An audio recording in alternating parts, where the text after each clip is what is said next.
Hello everyone, I hope you're doing great today and I hope you'll enjoy these stories. I actually really enjoyed the different variety of stories that I included in this video and I hope you will do too. Make sure you check out my Patreon for early access in the description below and my podcast in the description too. I also have an Instagram I use called Insomniac Horror, so if you want to see some of what I'm up to then check that out. So before the video starts I have a quick message. So if you want to go straight to the stories, then there's timestamps in the description below. I think if you're struggling with your anxiety or anything else, it's very important to have dedicated you days. These are days where you don't put pressure on yourself to do anything and you just focus on the things that you enjoy. Because sometimes it's easy to get caught up in the constant cycle of trying to do things. And I find sometimes this is more mental than physical because you never really give yourself a psychological break from things. And this can quite easily make everything else worse for you. So there's a kind of thinking called rumination, which is where you almost stay stuck in a constant cycle of thinking and it can spiral downwards. And sometimes it's just from not giving yourself a break from your thoughts and letting yourself take the pressure off. So I really recommend people try it. Especially if you have quite a high work drive, you might never schedule these days, but honestly, the days where you don't do things are just as important as the ones where you do. So maybe give it a try. I hope that can help someone. So I hope everybody's doing great and enjoyed these stories. I'll speak to you all soon. I'm somebody who's very lucky to live next to nature. I live with the nice rocks and trees, so I think I'm very fortunate to have this. Now, I wouldn't describe myself as an adventurer really, just somebody who likes to go out and do things that are more brave, I guess, is a better way to put it. Now, most of my life I'd like to go through forest walks on my own. Sometimes I do it with a friend, but not that often. I don't know why, I just almost felt like the experience would be tainted. Now, I realised one day that I wish the case was different. And after that, I did actually start going out with my brother a lot more. Let me explain. So, I love the summer walks more than anything, and on one particular summer, I was enjoying my time as usual. I'd been to a store to go and get a soda, and I was just slowly drinking this. At the time, I just bought some cheap grey running shoes, and I would usually wear these for my walks. That's because, of course, the rocks are going to mess up all of your shoes, so what's the point of wearing really nice ones that you know are going to get smashed up? I also have my trusty headphones with me. Now this was a few years ago when you could actually plug in your headphones, and I had these massive ones I got on discount, but they're actually really good. So I'm doing my usual, listening to music that doesn't match the environment at all, but enjoying my walk. Now, for the first part of my walk, I don't actually see anyone. I walk past an old bunker that's been there for a long time and wonder if anyone's actually in there or not. Apparently people used to go into these things, but they had to concrete around it to stop them. I don't know what went on in them, but I always found them interesting. I walked over the thing and I hear a strange clicking sound. I realise it's probably what I'm standing on, so I quickly move down and try and get out of the way. I continue on my walk like normal, actually going further than my normal route. I ended up taking a call off of my friend and we were just talking for what felt like hours, what was only 40 minutes. However, it was enough time for me to get a little bit lost. I wasn't too worried though. I could see up ahead there was some kind of railroad track, one that surprisingly I hadn't seen before, and it had been abandoned long ago. I decided to continue up here and see what it's all about. I also think that A, I can probably figure out my way back from here, and B, it must lead to civilization at least. As I'm walking, I realise the sticks look a bit different off the side of the gravel road. I then realised that there's quite a lot of animal bones around here. It's strange because this isn't something that I really noticed before, and there really seems to be a lot of them. I was actually a little bit worried, but more curious than anything. Now I would have had to have said that These have been here for a long time and they're bone dry by now. They all seem to lead up to the rail tunnel. Now, I'm met with a dilemma. I can explore the dark tunnel on my own with my phone torch, which has about 40% left, or I can just turn back the opposite way. I'm pretty sure I know how to get back now, and I choose the first option, which I realised later was probably stupid because I was on my own, but honestly, to me, I'm just happy because I'm going on an adventure. Now, as I'm walking, it becomes apparent there's lots and lots of sticks along the road. I don't really pay much attention to it and I continue walking. Now, as I'm walking, something suddenly snaps under my feet and I decide to look down to figure out what this is. It then dawns on me. This thing below my feet is another bone. There are lots of bones up here. In fact, there's too many to be honest to be comfortable with. I think this is a little bit strange and click. I can hear the clicking sound once more. I realise something's off now, but I just think I'm too strong to take on anything stupidly in my head. I'm convinced if it's a small animal I can just kick it away, which is funny now in hindsight.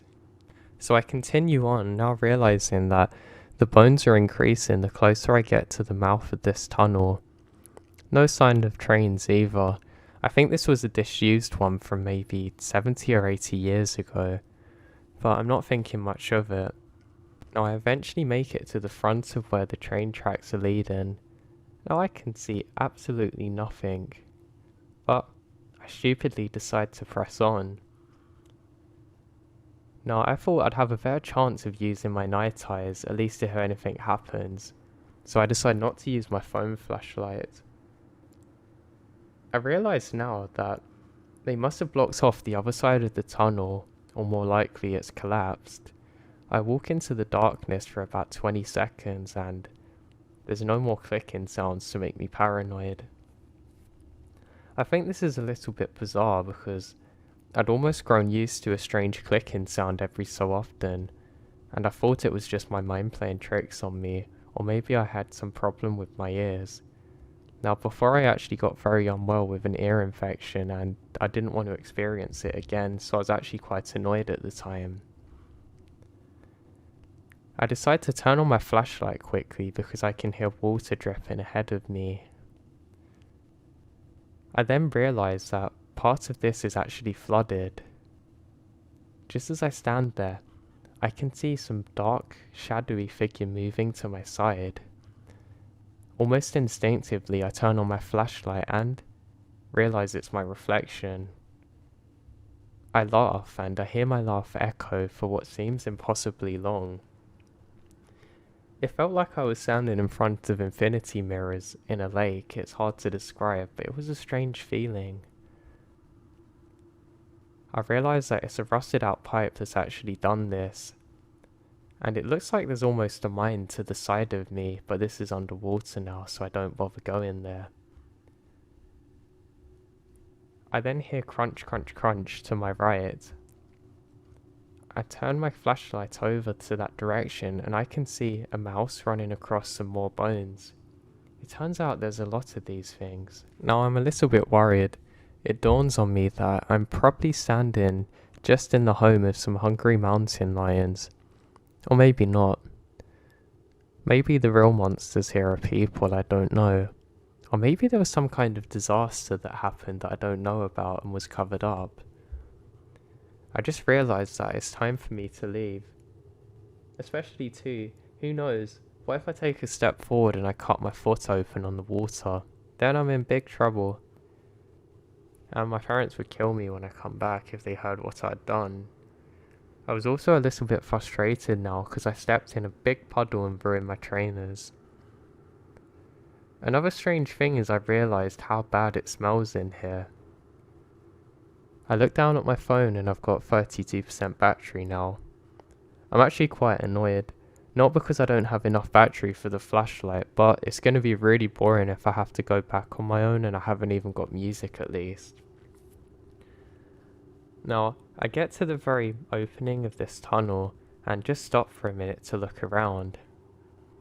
That's when I noticed it. That distinctive clicking sound that I can hear again. I can't figure out exactly what it is, and I'm met with some kind of movement in front of me. I realise now that I need to get to some kind of high ground, just in case I have to try and climb up a tree or just anything in case it's an animal. I'm pretty convinced it's a mountain lion that's decided it wants to hunt me and take me into the tunnel. I don't actually have any way to defend myself, and I realise that I'm probably going to have to run for my life and it might be futile. I quickly climb up to the top and realise that it's not a mountain lion. I realise that standing just off the distance to me there's someone staring at me. I can just about make out what they are, but they're hidden behind a tree to be definite. Okay, this is pretty weird, because I'm pretty sure the clicking sounds now coming from the direction of that figure. Now, it dawns on me, whatever this thing is has probably been watching me go into the cave and has actually waited for me to come out again.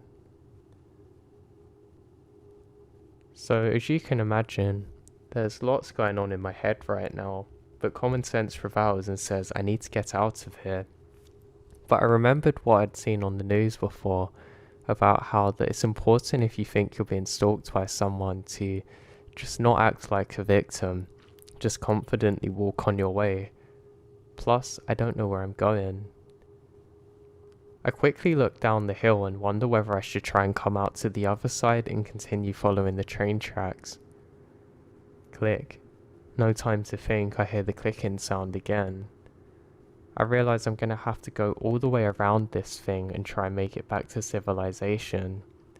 I decide to pick up a quick jogger's walk pace, if that makes sense. Just under the pace of jogging, but walking very quickly. I quickly put on my headphones, but not to play music. For once, common sense had prevailed. I do this so I can pretend I'm listening to music, but secretly spy on this person. I decide to look at my phone for the time, then decide to turn around and continue onwards. Now, it's still pretty bright and sunny out, but nightfall's not too far away. I continue walking to the side of where I've come from. Actually very disorientated in truth, but I have a mental map. Now my heart keeps beating and beating, and I actually feel my arms going stiff because of the blood flowing through them. I actually can't keep track of this person, and I can't really make out who they are or what they're doing. I suddenly hear more movement just behind me. I quickly glance around, just in time to see something or someone dart behind a tree, and then click.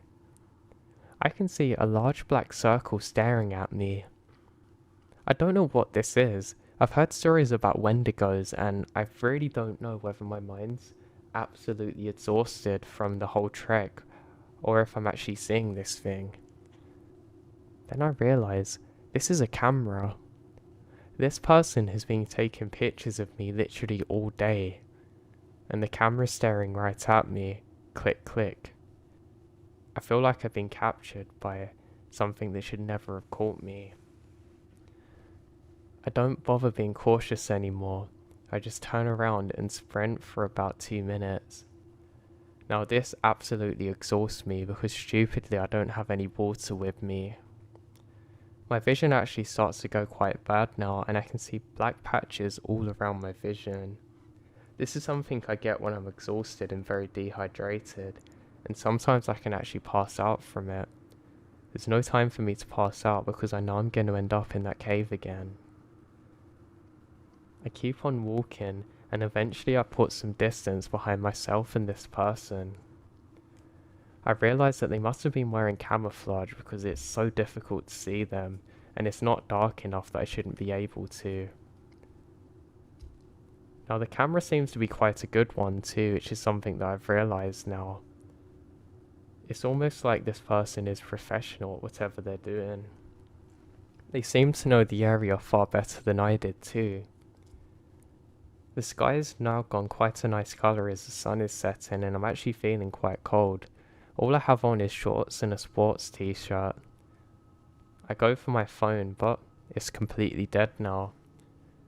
I stupidly take off my headphones, which reveals that of course I'm fully aware of what's happening around me. I eventually have no sign of this person following me with the camera. I continue down a hill and finally I can see where civilization should be. I make as much an effort as possible to act confident, but it must have looked stupid. It must have looked like a drunk person trying to imitate a confident walk because I'm shaking a little bit. I can't tell whether it's from the fear or fatigue, but I notice that something's off with me. I eventually make it down back to where civilization is and I have a quick look around me and I can't see anything. There's literally no signs of this figure or person. I have realised too that I've also lost my card, so I can't actually get on the bus and I have to walk all the way home. I'm just very glad to be back with civilization now. When I make it home, I decide not to tell anyone about my experience because I know they'll be worried. When I turn my phone on again, I had lots of missed calls. Not because people are worried about me, just because I was supposed to call my friend again, but of course I ran out of battery. I ended up completing the call and I just forget about it for a while. Now this is until a few days later. My mum says, "How did you not see what happened on the news today? You always go out to that place." I say, "What are you talking about?" And my mum tells me a person was kidnapped not far off where I always like to go walking and how my mum's never gonna let me go out there again. I look into my horror. There's a report of somebody going completely missing that they're convinced has been kidnapped. They investigated the entire area but can't find anything, and I believe the investigation is still ongoing to this day. Now, I might be drawing too many things together, but I'm convinced that that person out there with the high-powered camera was actually stalking me and looking for an appropriate victim. I'm not sure whether it is because of my height or just because I was quick enough, but I'm pretty sure if I had stopped for too long in the inside of the tunnel opening, I'm certain that I would have been like some of them bones around. Now, I know that this isn't probably related and the bones were probably just there before, but my god, it's such a horrible, weird feeling for me. Ever since then, I constantly look around myself when I'm walking normally. It's something I didn't notice until I was with some of my friends and they said, "Hey, you always look like you're being chased." And I haven't told any of them the reason why I'm so scared sometimes for no reason. Now I want to tell this story just as a warning to other people. It's cool to go off on little adventure type things on your own, but please don't be as stupid and as oblivious as I was. Not only did I not realise how much danger I was in, but I didn't even have water with me. I could have even passed out from dehydration, or easily cut myself in the cave and got really hurt, and nobody would be there to rescue me. So please take my story as some kind of wisdom for yourself. Be careful out there, because you never know what might happen.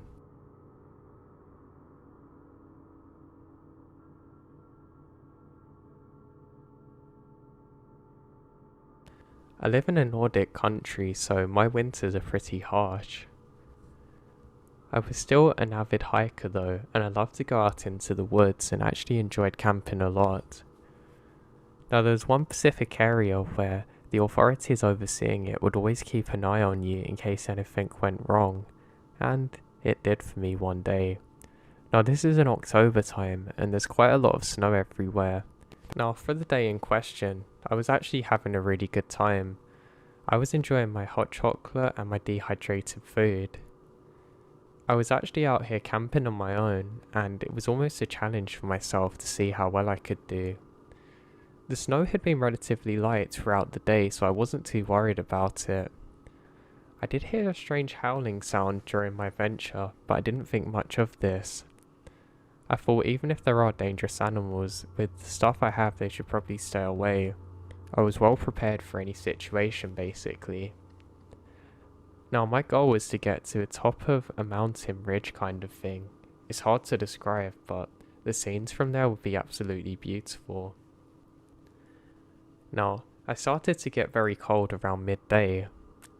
I wasn't close to any of the ranger stations or anything, so I wouldn't be able to stop now. I only had about 5 more days to do this, so I wanted to feel like I'd been successful. Now it was also very quiet, almost beautifully. I love it when it's snowing but it's still dead silent where you are. I think there's truly nothing like it for me. I grew up in this kind of environment too, so I was very at peace while I was there and never really worried about anything, to be honest. Now, it starts to become very cold towards the night time and the snow picks up very quickly.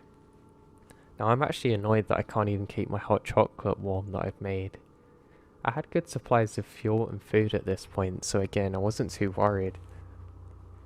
Now, one of the most important things is that you make sure you position your tent away from the direct incoming wind in terms of the door, because there's nothing worse than opening it and you get a huge wind gust and suddenly you're fighting off hypothermic temperatures, struggling to keep your tent warm.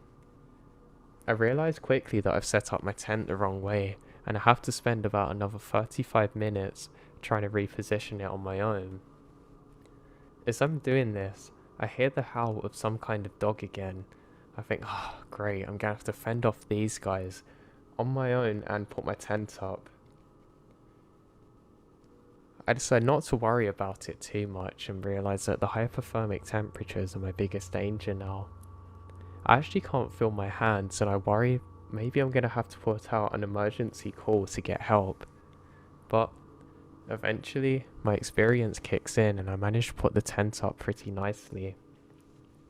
Now I'm actually having quite a good time once I get the tent up. I'm enjoying some of my dehydrated food again, which I've rehydrated with some of the snow around me, and I'm just writing in my journal like I always do. I'm actually reading a book about some of the great Arctic explorers from back in the day, and I actually really enjoy doing so. It's something that I've done previously before and I always found some peace in it for some reason. I always wanted to go to the great North or South Pole one day, but I'd have to be careful. It might be cold where I am, but I know in the South Pole it can get to -80 in the winter, which I think is absolutely insane. I eventually decide it's time for bed and eventually drift off to sleep. Now I'm woken up and disorientated. I can see someone pushing their hands into the side of the tent. I've wiped my eyes and realised that in fact it's a big lump of snow that's formed. I'm not scared because I was quite tired, but I think it's really odd. I quickly punch this off the side of the tent and quickly fall asleep again. Now when I'm awoken again, I feel some kind of weight on my legs and most of my body. I think, maybe I'm just cold, and I try and move my legs but I realise I can't. I then open my eyes and I realise I'm completely stuck. It then dawns on me, something's completely off here. I don't know what's happened in the time that I fell asleep to now. I think maybe there was some person out here who actually pushed the tent in on me and made it collapse.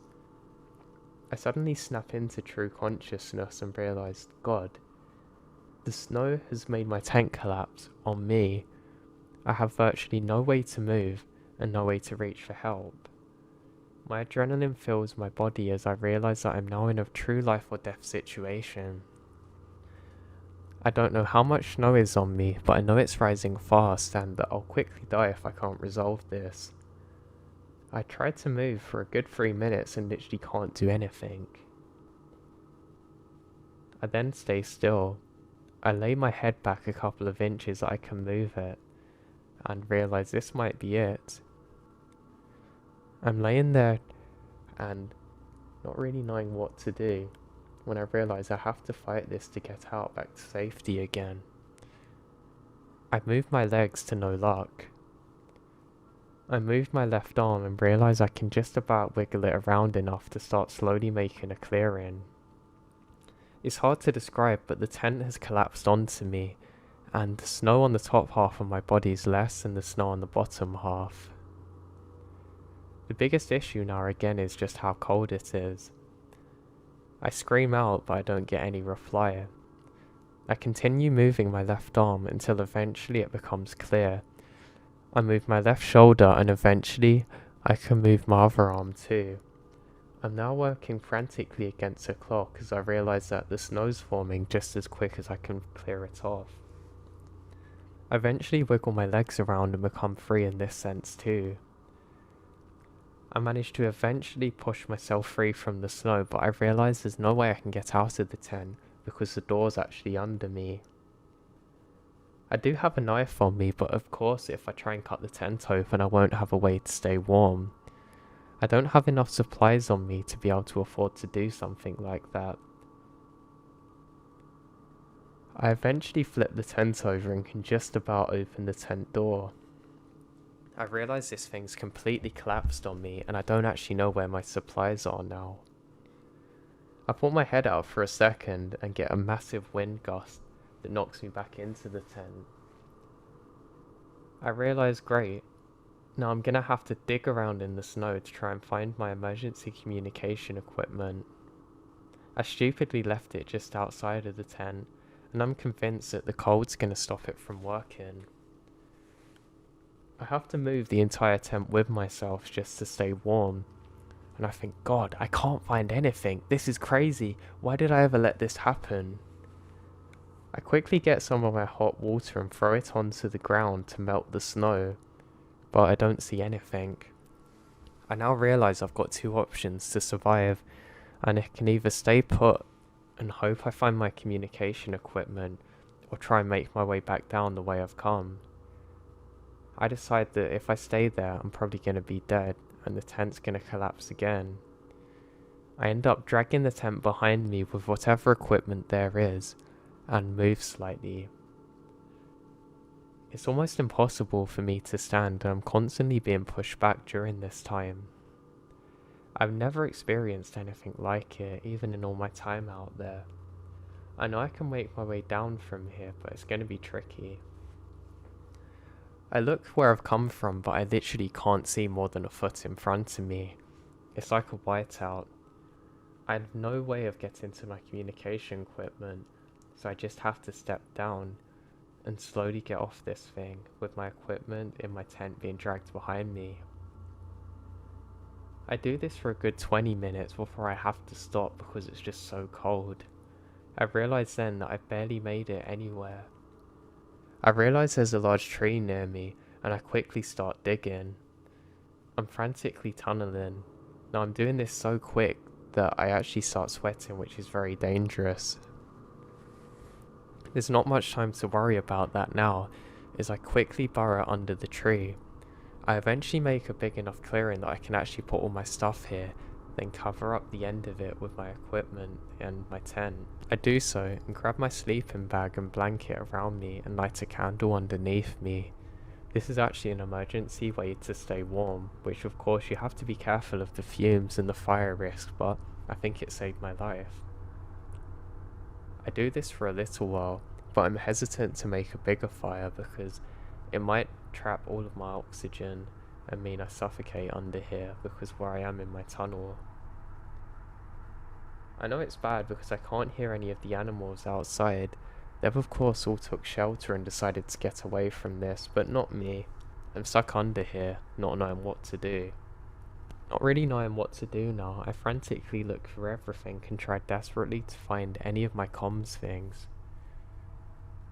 Unfortunately, I can't find anything, and I just lay my head back, not sure what to do.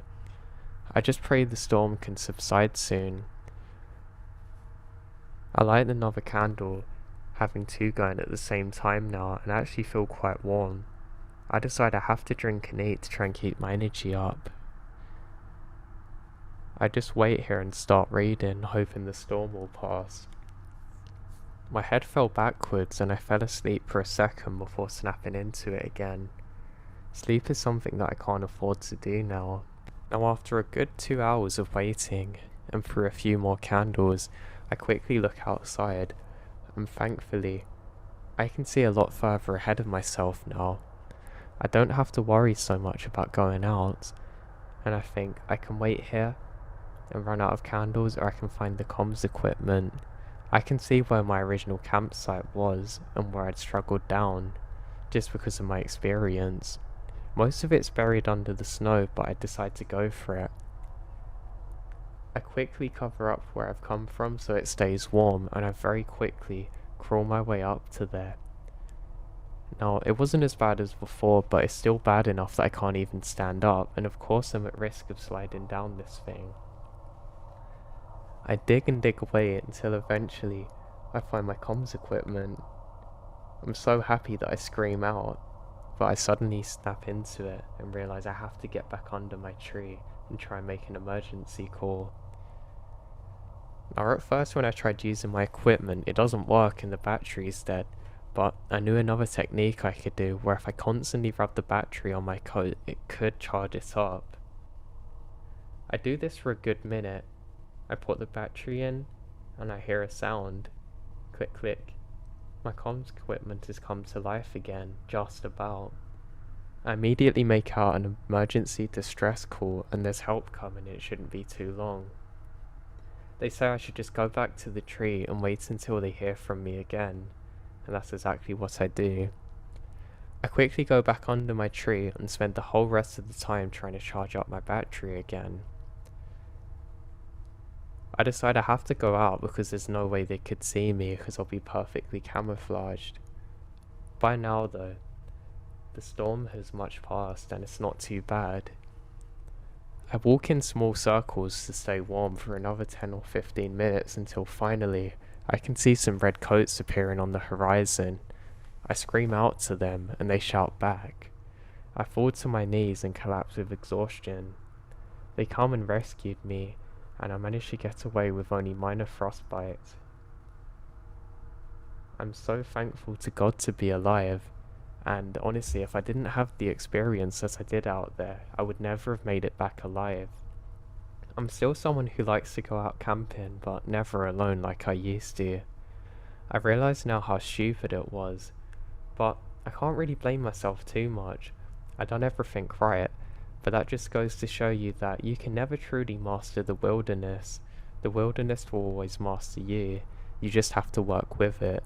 And if the wilderness decides that it wants to give you a bad hand, then by God it's going to do so, and you have to pray that you can make it out of there alive. I'm just thankful for the services who managed to rescue me. They risked their life to save me and others, and I'll be forever grateful to them.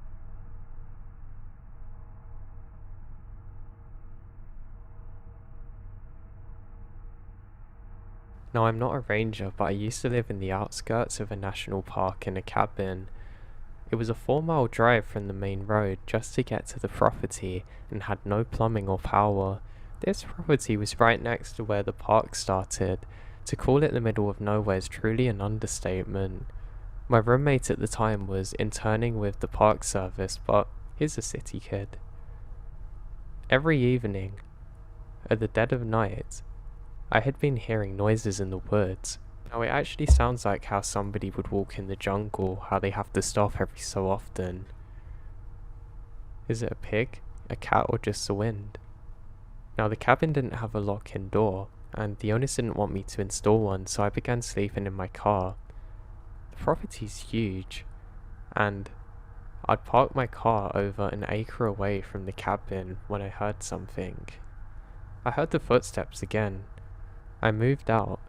My roommate stayed sleeping without locking the door. Now it turned out he got robbed not once but twice after I moved out, so I firmly put in motion cameras, and there was a man walking with a long rifle who would set up in the bush to watch us.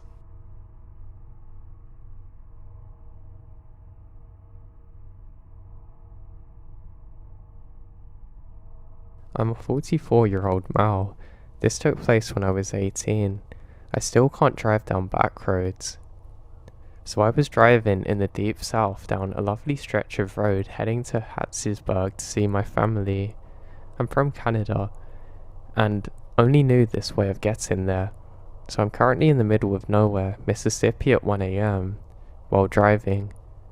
I can hear the sound of someone yelling. I know I shouldn't have, but I pulled over. I thought maybe someone needs help. I had a big mag light in my trunk too. I should point out that this car was my first car and it wasn't very good. I called out into the darkness saying, "Hello? Is someone in trouble?"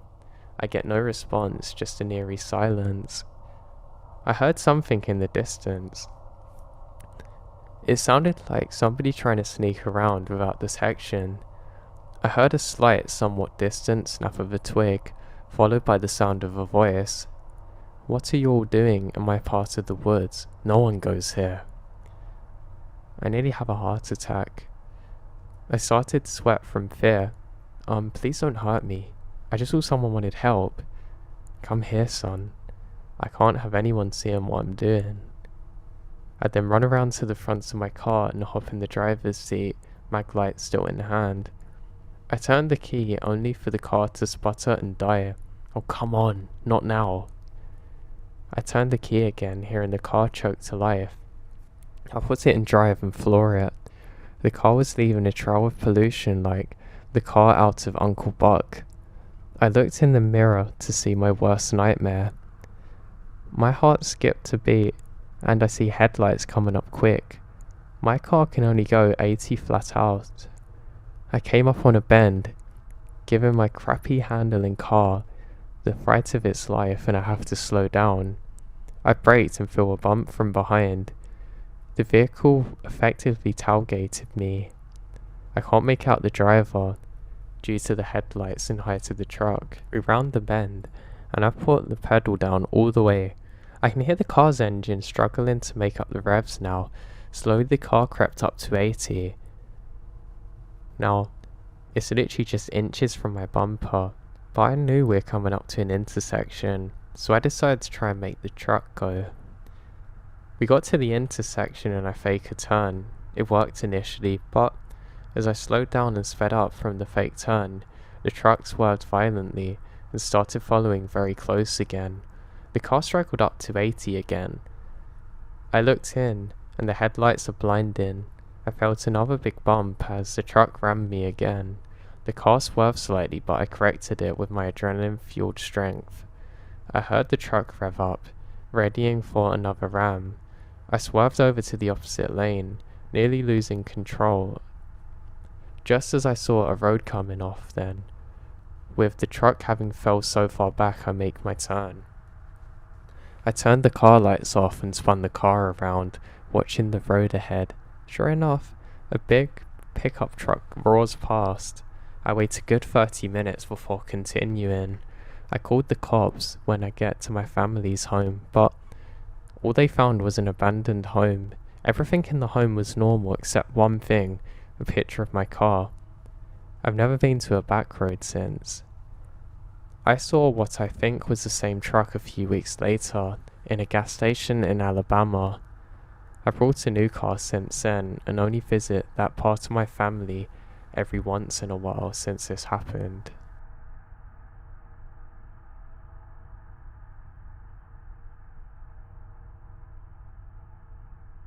So for some background, I live in New Hampshire, in the southern suburban area.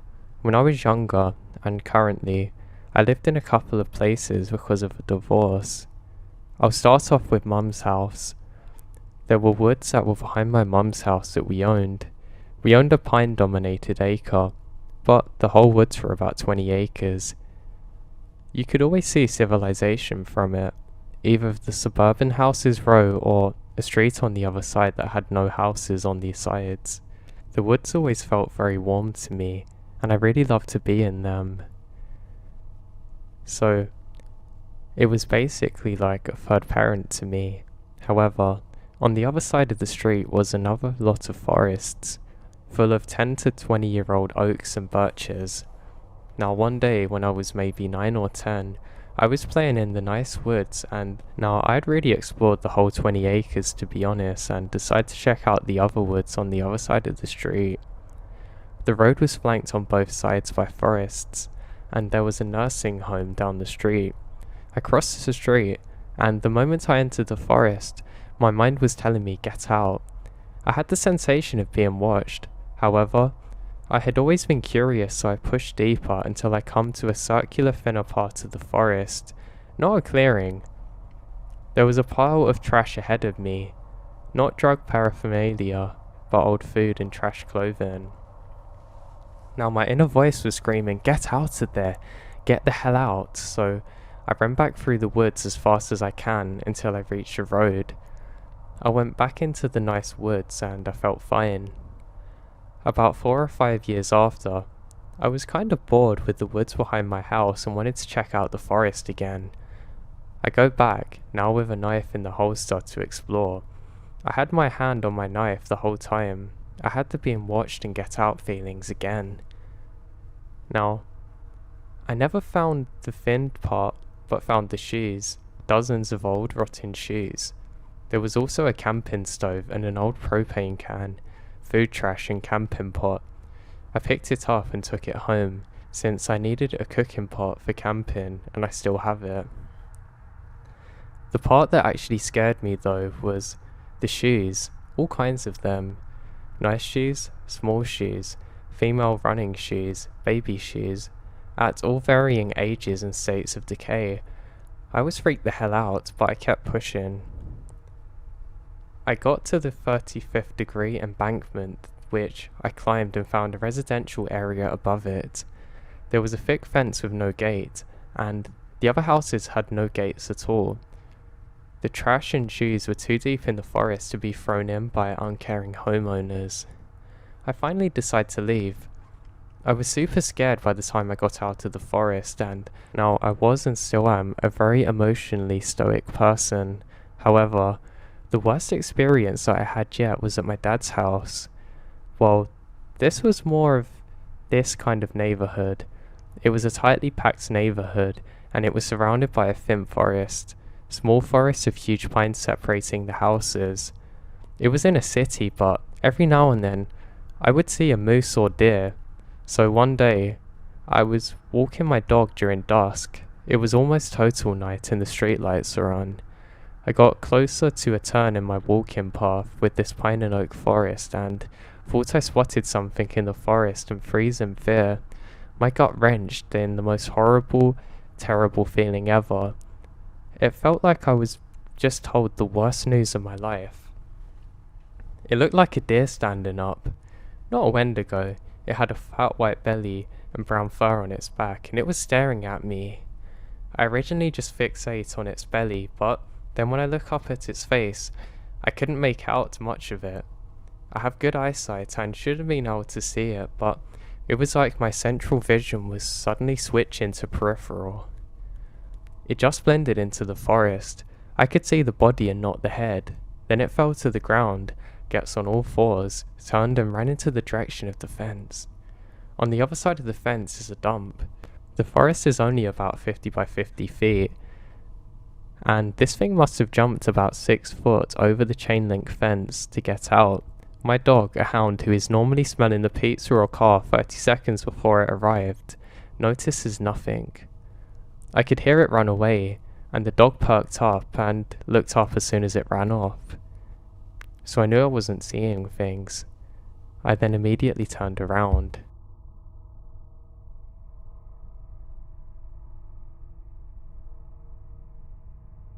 I used to live in the rural Philippines in a tiny fishing village. Right next to our house was a fenced off area that had been overgrown and really broken down. It looked really creepy at night, and a lot of people said it was haunted. From our rooftop, you could see a lot into it. One night I was staring at it and I saw a strange blue glow coming from inside and shadows moving across the windows. I couldn't place it at all because there's no noises, no one speaking or laughing. It really scared me.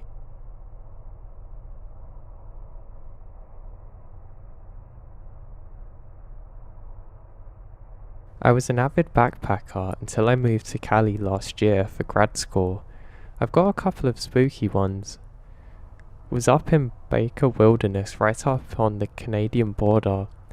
Was on a 4-day backpack, 15 miles on the first day and 11 on the second, with plans to hike out the same way we came in. Mid-second day, we're pretty deep in the backcountry. Ranger's office warned us the trail wasn't regularly maintained and to expect slow going. There's lots of washouts and little bushwhacking, but we were close to the primitive site at that point. Suddenly, I noticed absolute silence. Now, I've spent a lot of time in the woods, and you start to get a sense for when things are gonna get dangerous. Whether that be because of an animal or something else. Today it's something else. We hike through some dense brush and get to a clear section of trail. Out of the woods from a steep bank to the left tumbles a guy, giving off really bad vibes. He was filthy, wearing a shirt missing all its buttons and nothing underneath. He was very malnourished and his pants were very loose. He only has a loop string for a belt. Worse, he's got a big revolver in his hand. He walks towards us, dragging an injured foot behind him, quickly pointing his gun, talking to himself. I decide to be chill, but I'd be lying if I said I wasn't scared. Weird thing is that he didn't even notice us. He was basically on top of us about a meter away, stopped and looked at me, said, "Well, have you seen this person?" To which I responded, "We haven't seen anyone today." Without another word, he limps down the trail and we never see him again. We check in at the ranger station and they said there was no way to the other side and that they weren't aware of hikers. They said they'd look into it, but we never heard what happened after and we're not really sure what come of it.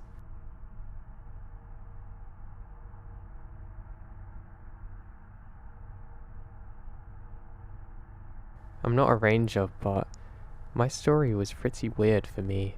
I was camping on the west coast. I had back problems, so when I camp I sleep in my car. I had the back seat converted to a bench seat and put my sleeping bag there. I cover the car windows for privacy. Now early one morning I hear this rumbling sound. It's loud enough to wake me up.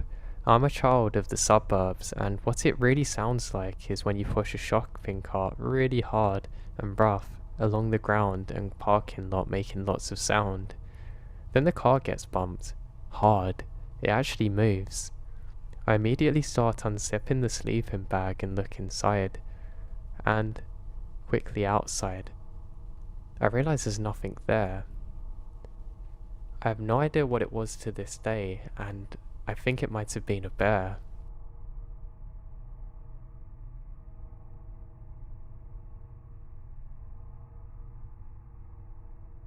I'm not a ranger, but I was hiking in Andorra with a friend.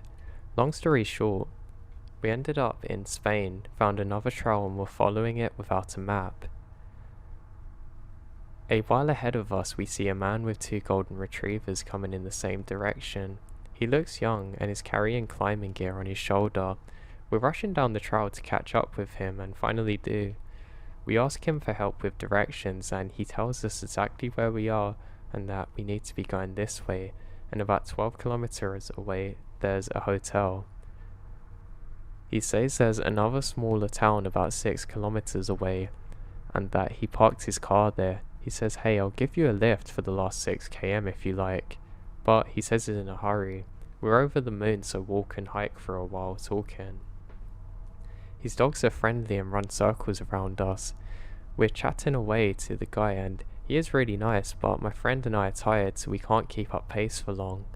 The trail bends away and right then the man, now a bit ahead of us, disappears behind the bend. We get there a couple of minutes later and the trail's empty. No man, no dogs, even though the trail runs straight and we can see for miles. The two of us continue on alarmed, waiting to hear or see anything, or maybe get jumped by him, but nothing. We eventually get to town and make it to safety. We're completely freaked out by the sudden disappearance and can't really make any sense of it even today.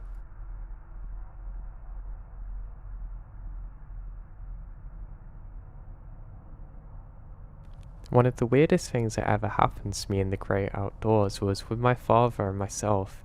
Now, my father actually owned a lot of land and was a forest ranger, so him and being outside went hand in hand. There was one particular summer when we were building a cabin in some area of land that we owned. We actually had a really good time and enjoyed doing so together and were definitely bonding. However, one strange thing happened. Just as we'd finished doing everything and we were really happy, we take a moment to rest and drink some coffee. While we're doing this, my dad stops and says, "Hey, do you see that?" I look to my left and what I can only describe as a very old lady appears to have just shot behind a tree. We both look at each other in disbelief, and just as we do so, every single window that we had just installed immediately shattered. Seconds later, there was a very loud popping sound like a depressurization. Me and my dad once again looked at each other in disbelief. My dad seems to be furious and sprints towards whatever this thing is, with me in hot pursuit. My dad wasn't worried about what had happened, he was just mad that something had just broke his cabin that we just spent all day fixing and making look good. And just as we got to there, we find nothing, no signs of life or anything ever being there or different. Now my dad's filled with a complete different look, one of fear, terror in fact. He says we're going home, and a few weeks later, we actually take down the cabin and build a new one much closer to the home. My dad and I never actually spoke about it properly after, and as you can imagine, it still terrifies me. Now, one other strange thing that would happen is something that I'm not sure whether it was people playing tricks on me or what, but it's just really creepy. Now, there's a piece of land that my dad owns that's really beautiful. I mean, it's scenic to say the very least. It has a beautiful river that runs down it, and I always had a good time hanging out there. I would always go here on my own. Now, one of the strangest things that ever happened to me was I was sitting here alone when I hear a rock hit a tree. Confused, I look over to where it landed, and I can see more rocks. As I head over there, I can see my initials spelled out in the rocks, and some strange carvings and symbols on the ground of eyeballs and weird triangles. Now, it's hard to describe, but it looks kind of like the Illuminati symbols, but not really. More like something a cult person would draw. Now, I was pretty young at the time, so I'm terrified and sprint home. Now, I decide not to tell my parents about it because I want to investigate the following day. As I do so, I go back, and everything's just as it was. There was literally no signs that anything was different, other than a slight dent on the bark of the tree where the rock hit. I still have no idea what it was to this day.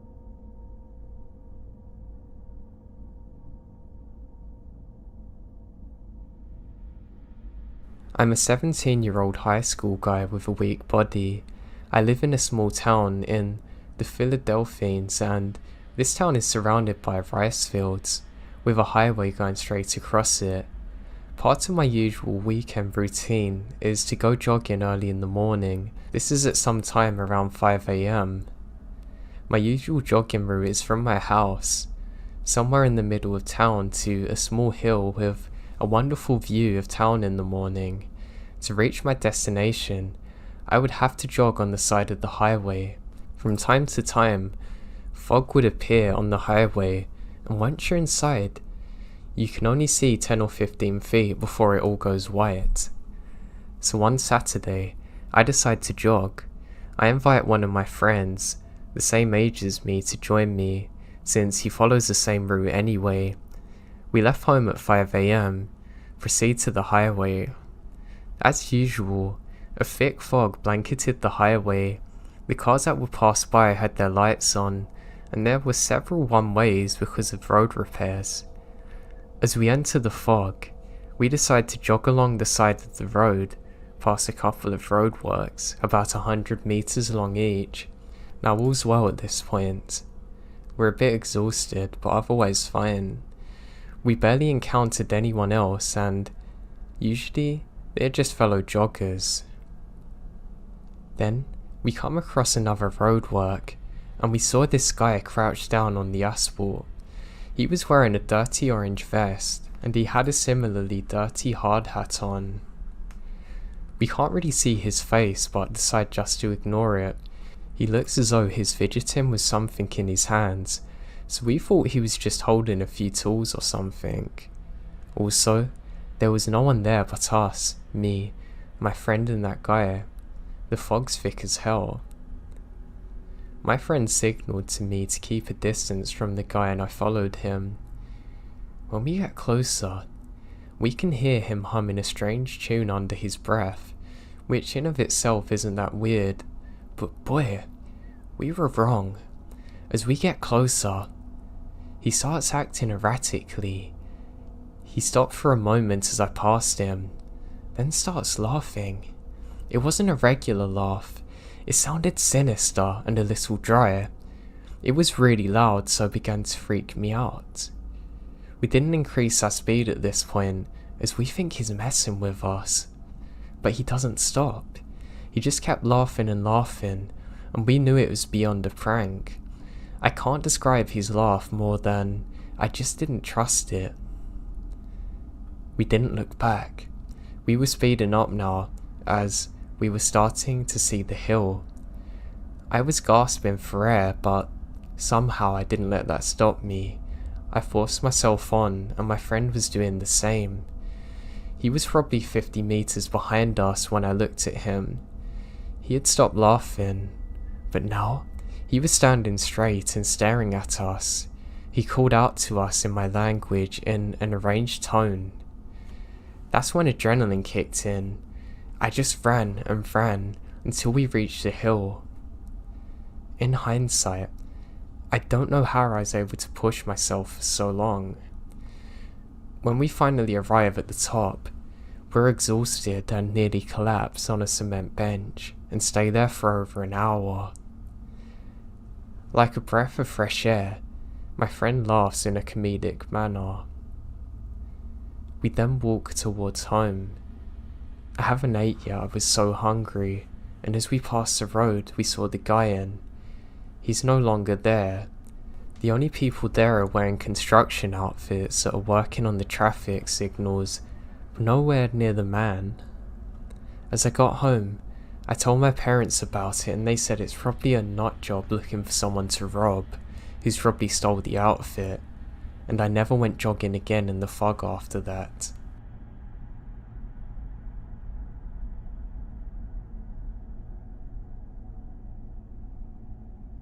This happened a few years ago when I was mountain walking. We started as a large group, but after some time of everyone choosing their own pace, I ended up walking alone. I was walking downhill through a thick forest area when I slipped on an unsteppable part of the trail, falling fully. It hurt quite a lot. Before I could get up, I see a deer walking out of the trees to my left, standing in front of me. This is not natural, because deers usually avoid human contact. Something was really off about this deer. I didn't know what. Its eyes appeared lifeless, filled with uneasiness. Then it opened its mouth to show multiple rows of what appeared to be razor-sharp teeth, and let out an ear-shattering scream. It sounded like nothing I ever heard before. It shouldn't exist. I watched quite a lot of horror movies, and yet none have come close to the scream of this. It was so demonic.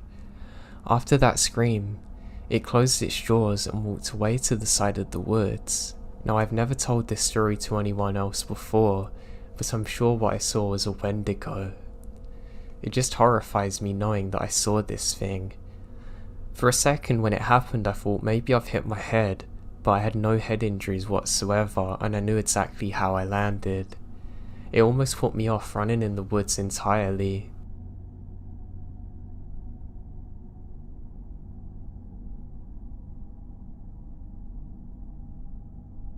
When I was young, I worked as a backpacking guide in Western NC. My schedule dictated a full 8-day shift with 6 days off. During those 6 days, to myself, my other co-workers and me would play in the woods. In the summer, you can't beat a mountain swimming hole.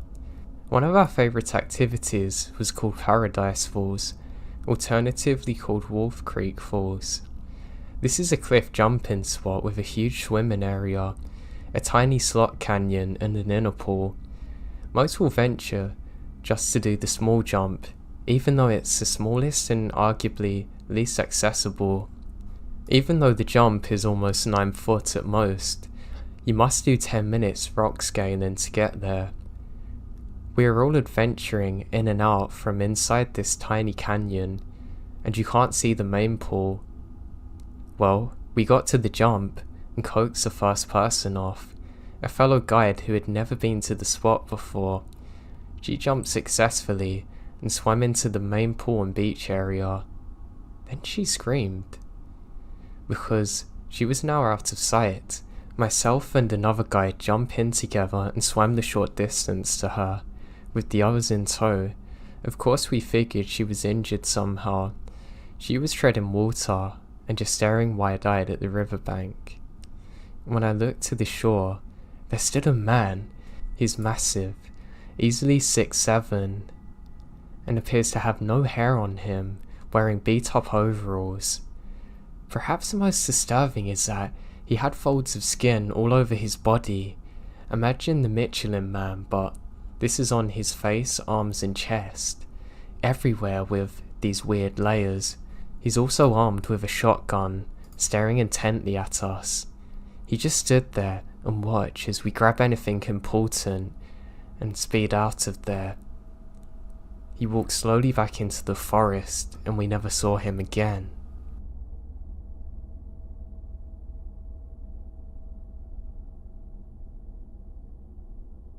Around 8 to 10 years ago, I was at a lake way out in the woods on some land that my dad owned. I was alone aside from my dog, a terrier. I had only been fishing on the little pier in the southeast corner for about 10 minutes when I get an almost overwhelming feeling of being in danger, and then notice something or someone watching me from the tree line on the opposite side of the lake. I was a kid, but somehow keep composure. For some reason, I felt it important that whatever it was did not know I was aware of them. Anyway, it started moving slowly from tree to tree, near taking its eye off me, but never truly facing away from me. The lake's about 70 yards wide, so I can't really see details, but I know where they're facing. After realizing that it was following me, I pull my pole down and walk down the pier and up the bank towards the trail back of our cabin, which is about a quarter of a mile away.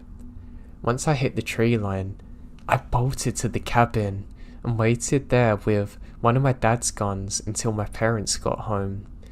The only witness I had was my dog, and he saw it as well.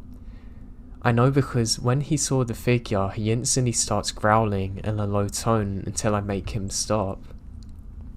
I have no idea who or what it could have been or what the intentions are, but they're most certainly not good.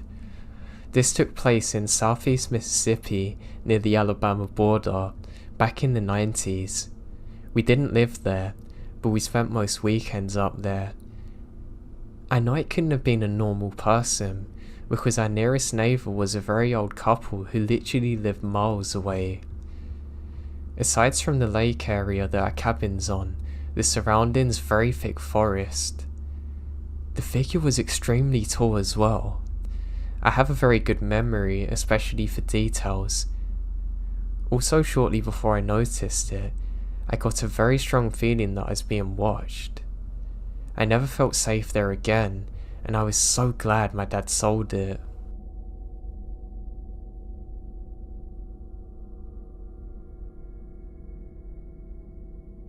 This incident happened to me when I was younger, probably around 19 or 20.